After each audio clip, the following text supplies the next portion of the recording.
चलो देखो, ध्यान से देखो, क्या पढ़ेंगे? क्लास 10th फिजिक्स चैप्टर 1 प्रकाश का प्रवर्तन कल 6 तक हो गया है, आज 7 से हम लोग देखेंगे।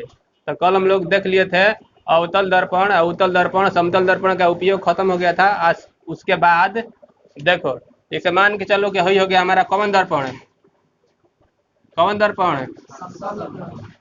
समतल दर्पण। समतल दर्पण हो गया नो। एक और देखो, ये कौन दर्पण है? ये कौन दर्पण हो गया? ये अवतल दर्पण है। कौन दर्पण है? ये अभी कौन दर्पण नहीं है।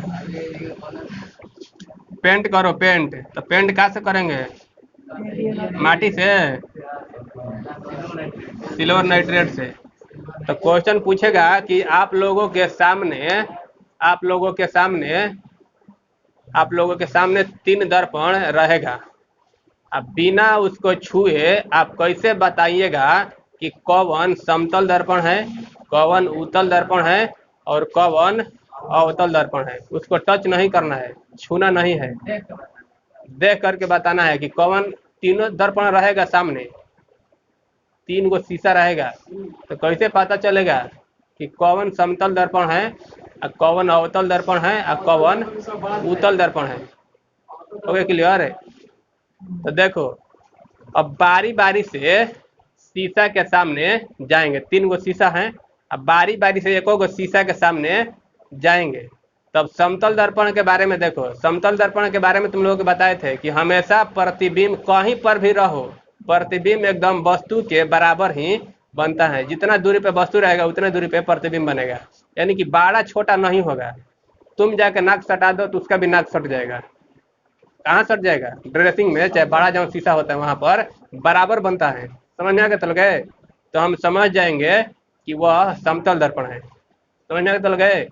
देखो, फिर उसके बाद अगला शीशा के पास जाएंगे तो वहां पर हम देखेंगे कि प्रतिबिंब छोटा बन रहा है। दूर जा रहे हैं तब छोटे और नजदीक जा रहे हैं तब छोटे प्रतिबिंब बन रहा है। तो हम समझ जाएंगे कि सीधा बनता है, सीधे बनता है। अब आगे आगे गए, देखे को सीधा है, छोटा है, फिर दूर गए तो क्या हो गया? बड़ा हो गया। समझ में चल गए? तो बड़ा छोटा बनेगा ना, बड़ा नहीं बनेगा। देखो गलती हो गया, बड़ा नहीं बनेगा। हमेशा वस्तु से प्रतिबिंब छोटे बनेगा और सीधा बनेगा। उत्तल दर्पण में प्रतिबिंब वस्तु से बड़ा बनेगा, छोटा बनेगा और सीधा बनेगा। तो समझ जाएंगे हम कि वह उत्तल दर्पण है। अब बस एक जो बच गया तो साइन मार दो कि यह उत्तल दर्पण है, ना हो जाएगा। तो उसमें क्या होगा कि कब बड़ा दिखाई देता है, कब छोटा दिखाई देता है, कब काल्पनिक बन जाता है, कब आभासी बन जाता है, वास्तविक बन जाता है, कब उल्टा बन जाएगा, कब सीधा बन जाएगा। 5 गो स्थिति में बना था उल्टा, एक स्थिति में बना था सीधा, एक ध्रुव पर रखते हैं तो वहां पर बना था, लेकिन उसको मतलब नहीं लेके चलते हैं। समझ में तो गए?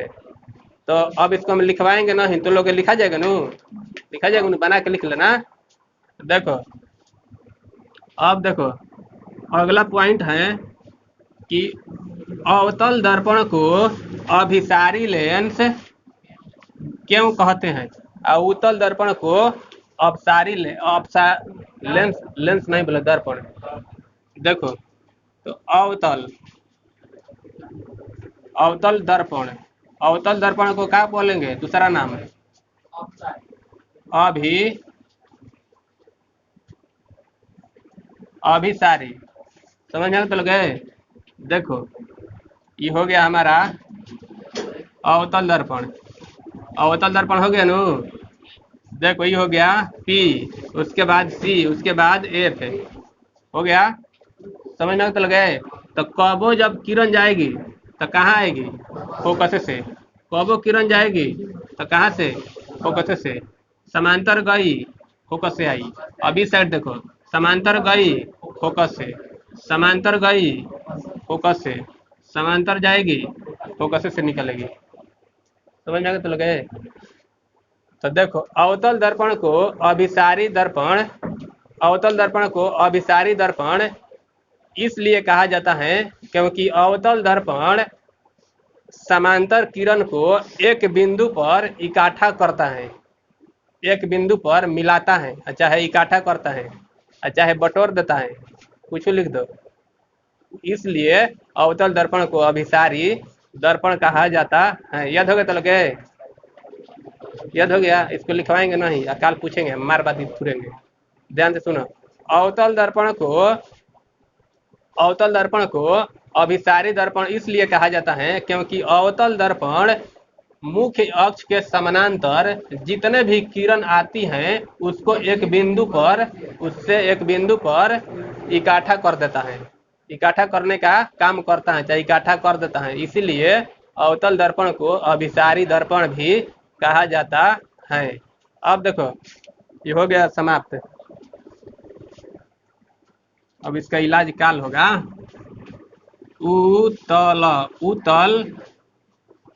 उत्तल दर्पण का दूसरा नाम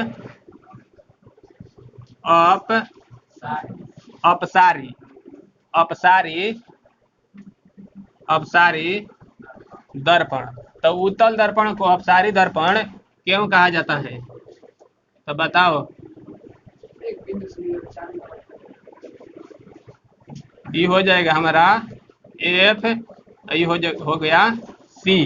वस्तु कहाँ रखेंगे? और उत्तल दर्पण में वस्तु आगे रखते हैं कि पीछे रखते हैं? आगे रखेंगे कि पीछे? आगे। आगे ही है। अब फोकस बिंदु आगे होता है कि पीछे? पीछे। वक्रता केंद्र आगे होता है कि पीछे? पीछे। वक्रता त्रिज्या कहाँ होता है? पीछे। देखो तो अब इसमें क्या बताए थे तो लोग कि जब मुख्य अक्ष के समानांतर किरण आएगी तो क्या हो जाएगी? काल्पनिक रूप से जा करके मिलेगी। समझ में तो लगे? देखो फिर जाएगी और फिर काल्पनिक रूप से जाके फोकस पे मिलेगी। अब यहाँ पर भी ऐसा ही होगा, जाके डॉट मिलेगी और निकल जाएगा आगे मुखी, फिर जाकर टकराएगी, फिर आगे मुखी निकल जाएगा और फिर काल्पनिक रूप से जाकर फोकस पे इकट्ठा हो जाएगा। तो इसका रास्ता बता दो। गया, निकल गया, समझ में तो गया, टकरा करके और फिर लौट गया। समझ में तो लगनू। इसका काम है कि जाओ आओ, जाओ सनम आओ सनम, चल जाओ आओ। समझ में तो लगे? देखो हाँ, इसका परिभाषा देखो। उत्तल दर्पण को अपसारी दर्पण इसलिए कहा जाता है क्योंकि उत्तल दर्पण में मुख्य अक्ष को नहीं छोड़ना है। मुख्य अक्ष के समानांतर जब किरण आती हैं तो उसको फैलाने का काम करता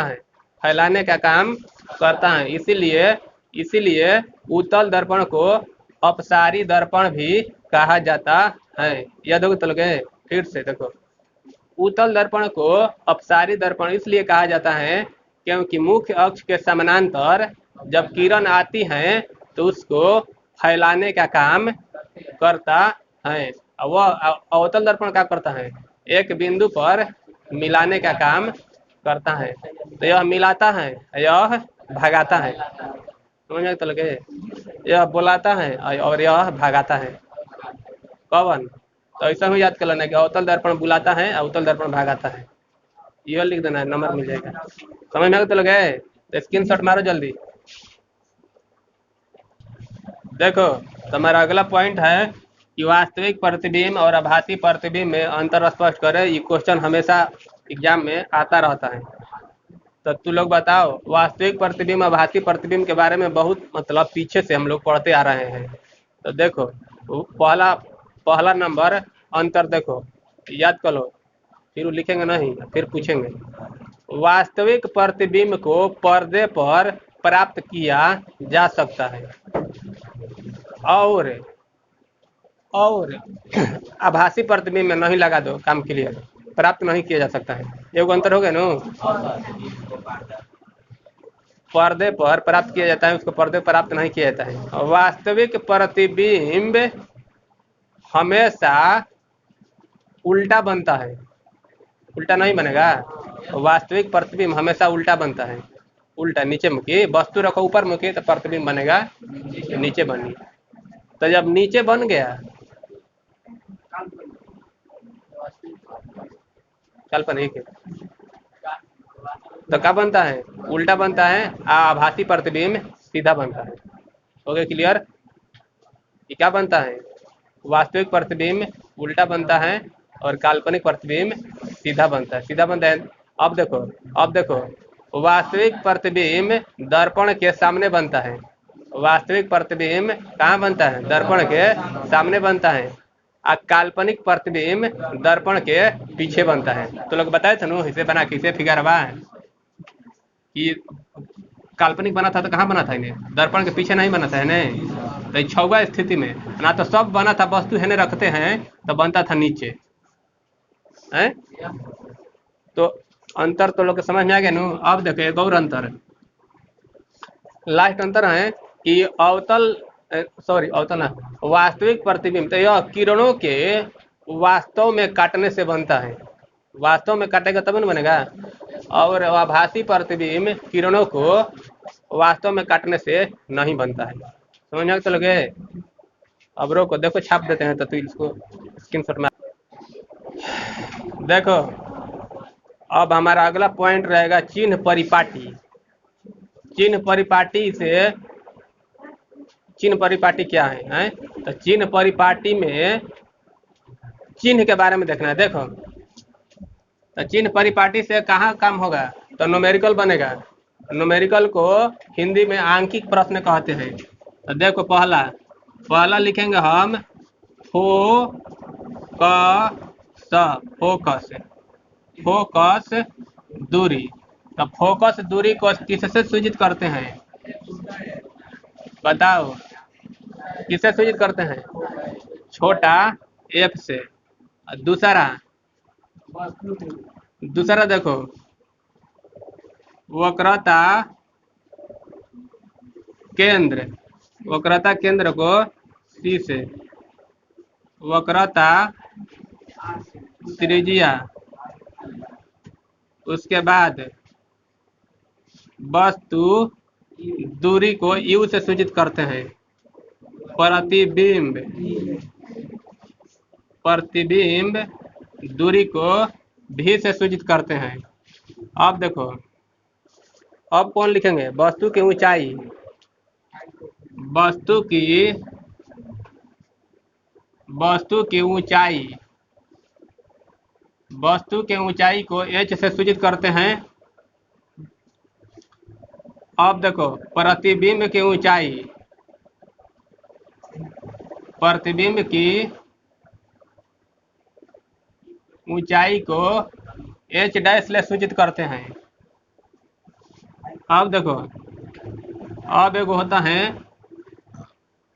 आवर्धन। आवर्धन को क्या से सूचित करते हैं? तो m से सूचित करते हैं। देखो, तो 3 गो फार्मूला बनेगा। आवर्धन का सूत्र m बराबर -v बटा u। और दूसरा फार्मूला बनेगा f बराबर r बटा 2। और तीसरा फार्मूला बनेगा दर्पण सूत्र, तो 1 बटा f बराबर 1 बटा v प्लस 1 बटा u। समझ में आ गया तो लोग के? तो इसको हम यहाँ पर अभी सिद्ध नहीं करेंगे, इसको सिद्ध तीनों के सिद्ध करेंगे, एक के बार में सिद्ध करेंगे।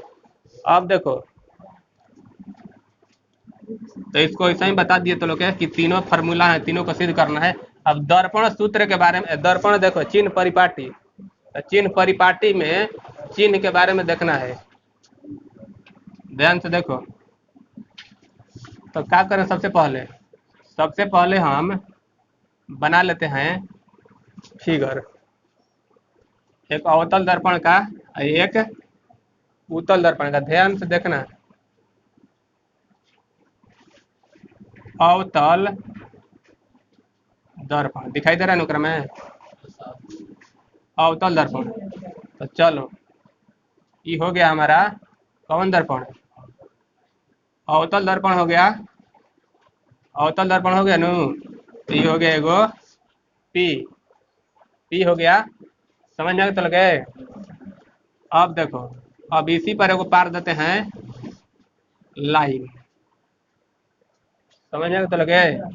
तो देखो, तो ग्राफ में तो लोग 9th में 10th में ग्राफ के बारे में पढ़े होंगे। ऊपर वाला क्या होता है, y, और नीचे y dash x dash x। समझ में आ गया तो लगनो। कोना के बारे में पढ़ रहे हैं, अवतल दर्पण में। अवतल दर्पण में, तो अवतल दर्पण में वस्तु कहाँ रखते हैं, आगे रखते हैं कि पीछे? हमेशा वस्तु रखते हैं आगे। आगे ही रहेगा नो। तो हई वाला जवन, ये जवन अक्ष है एक्स अक्ष, तो ये माइनस में होता है कि प्लस में? माइनस में होता है नो। है तो यू हो जाएगा, यू क्या में हो जाएगा, माइनस में। समझ में तो लगनो। ऋणात्मक, ऋणात्मक को सूचित करता है ऐसा ही। समझ में तो लगे। अब देखो, अब फोकस, फोकस कहाँ रहेगा, एक अक्ष पे कि मतलब प्लस वाला में कि माइनस वाला में? हमेशा, हमेशा इधर न रहेगा, एफ है। तो एफ हो जाएगा हमारा, एफ हो जाएगा माइनस में। समझ में आ गया तो लगे। दूगो समझ में आ गया नू, दूगो समझ में आ गया। वक्रता त्रिज्या आर, तो आर कौन हो जाएगा, हई हो जाएगा क्या, ही वक्रता त्रिज्या हयन हो जाएगा रे। देखेगा रे, गोल घुमाओ पूरा इसे, तो त्रिज्या हयन हो जाएगा। तो क्या हो जाएगा, माइनस में। समझ में आ गया तो लगे। क्या हो गया, तीनों हो गया माइनस में। अब डायरेक्ट तुम लोग के ऑब्जेक्टिव में क्वेश्चन पूछेगा कि अवतल दर्पण का फोकस दूरी क्या होता है। ऋणात्मक धनात्मक बोलना है कदा, माइनस में होता है, ऋणात्मक होता है। अब वस्तु दूरी क्या होता है। अब कौन, अब कोना के देखेंगे, कोना के देखेंगे। अब प्रतिबिंब के, प्रतिबिंब के देखो, एगो वस्तु के ऊंचाई देख लीजिए। जैसे वस्तु हमेशा रखेंगे तो कहाँ रखेंगे, नीचे मुखी। तो वस्तु हमेशा रखेंगे तो ऊपर ही मुखी रखेंगे नु, इसे ऊपर मुखी नु। तो ऊपर, ऊपर किसको दर्शाता है, तो क्या होता है, प्लस में। प्लस में हो गया, प्लस में हो गया नु। तो वस्तु के ऊंचाई को किससे सूचित करते हैं, एच से। तो एच हमारा हो जाएगा क्या में, धनात्मक। धनात्मक हो गया। समझ में तो लगे हैं।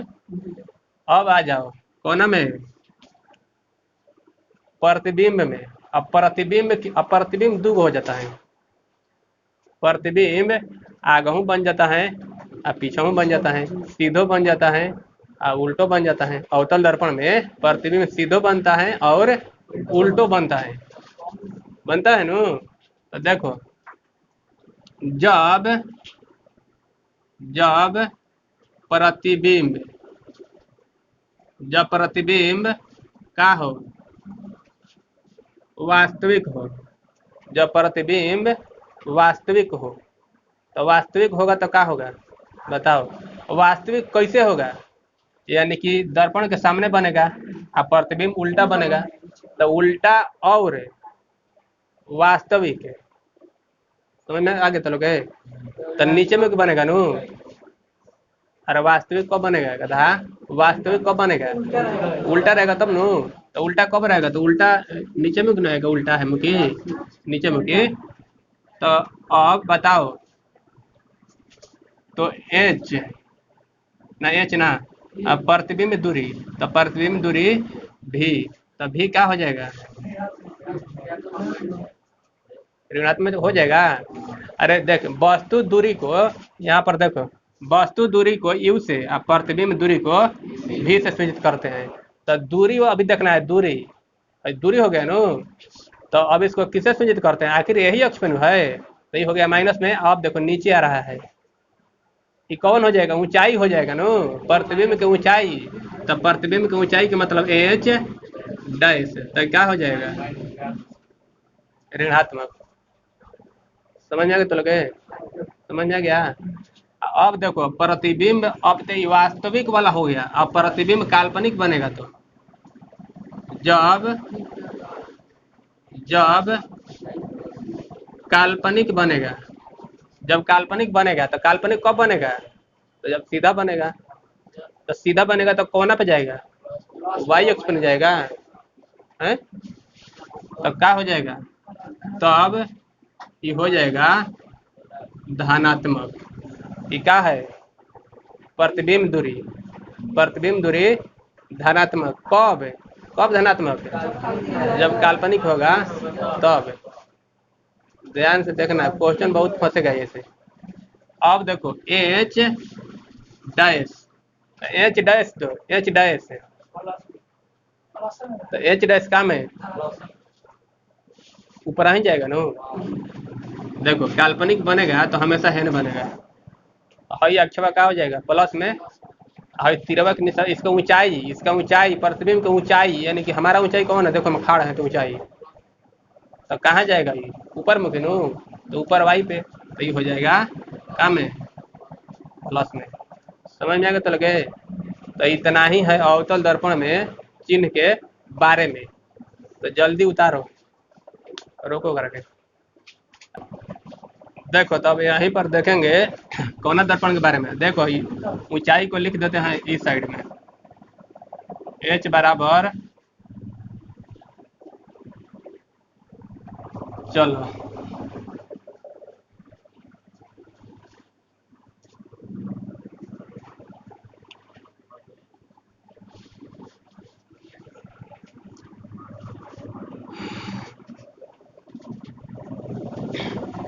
घेरा गया नो, बंद हो गया डब्बा में।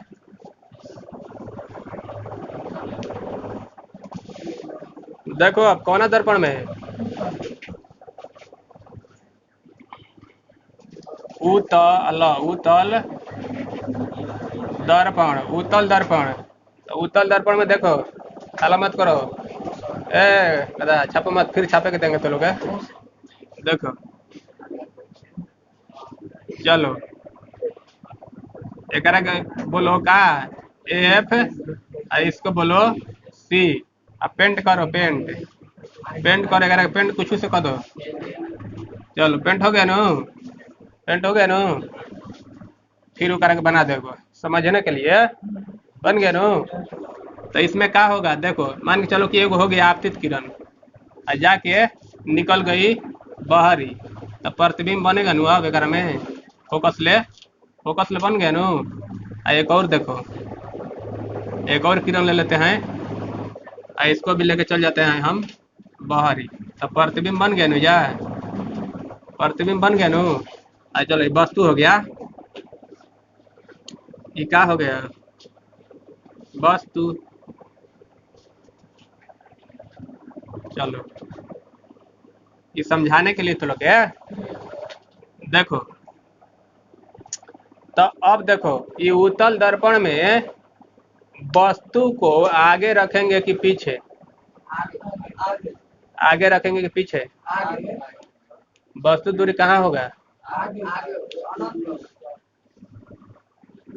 तो अब देखो वस्तु दूरी के यू से सूचित करते हैं, तो हमारा वस्तु मतलब ये वस्तु है वाला, तो माइनस में रहेगा कि प्लस में? कैसे? देखो हई हो गया एक, ये वाई अक्ष, हई हो गया एक्स अक्ष, तो हई वाला प्लस में, हई माइनस में, ऋणात्मक, ऋणात्मक हो गया, ऋणात्मक हो गया नो, हो गया नो। अब कौन के फोकस के बात करो, फोकस दूरी, तब फोकस दूरी देखो कहाँ है? प्लस में। वक्रता त्रिज्या का में, का में प्लस में, हो गया नो। वस्तु दूरी, वस्तु दूरी को भी से सूचित करते हैं, तो वस्तु दूरी प्रतिबिंब है, देखो प्रतिबिंब यहीं पर है वाला, हाँ धनात्मक। प्रतिबिंब के ऊंचाई तो एच डैश, तो प्लस भी। हो गया क्लियर? अब वस्तु के ऊंचाई सही वाला है, वस्तु की ऊंचाई। तो वस्तु की ऊंचाई देखो कहाँ जाएगा, माइनस में। देखो जा रहा है ऊपर है, हॉय वाला जा रहा है ऊपर है, तो क्या में तो ये हो जाएगा एच। एच के मतलब का कि वस्तु की ऊंचाई, तो ये हो जाएगा का में प्लस में। तो एक में दिमाग में सेट कर लो, दिमाग में सेट कर लो, खाली वस्तु दूरी माइनस और बाकी सब प्लस।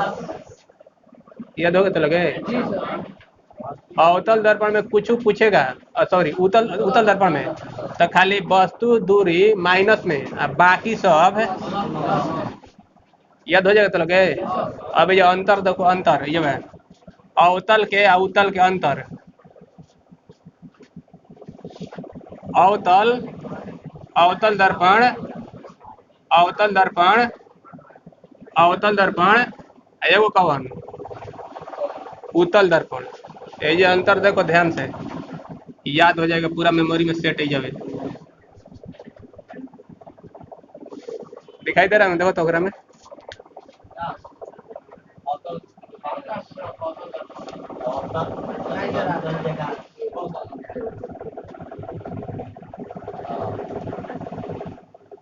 हो गया क्लियर है?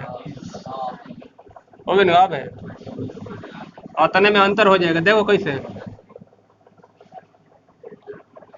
देखो पहला पहला परिभाषा, एकरो में परिभाषा।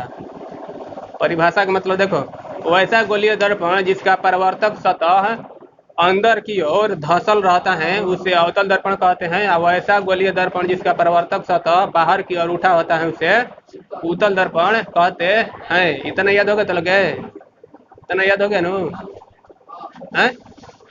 अब देखो, अब दूसरा अंतर, दूसरा अवतल दर्पण का फोकस दूरी। देखो फोकस दूरी, तो अवतल दर्पण का फोकस दूरी क्या होता है, ये अंतर ये से देख के याद करो, ये से तो क्या होता है फोकस दूरी, देखो माइनस में। अब देखो दूसरा अंतर उत्तल दर्पण में, तो उत्तल दर्पण में देखो का में एफ का में हो जाएगा, एफ हो जाएगा प्लस में। तो प्लस में ऐसे नहीं लिखना है, अंतर लिखना है कि अवतल दर्पण में फोकस दूरी ऋणात्मक होता है और उत्तल दर्पण में फोकस दूरी धनात्मक होता है, ऐसे नहीं लिखाएगा। अब देखो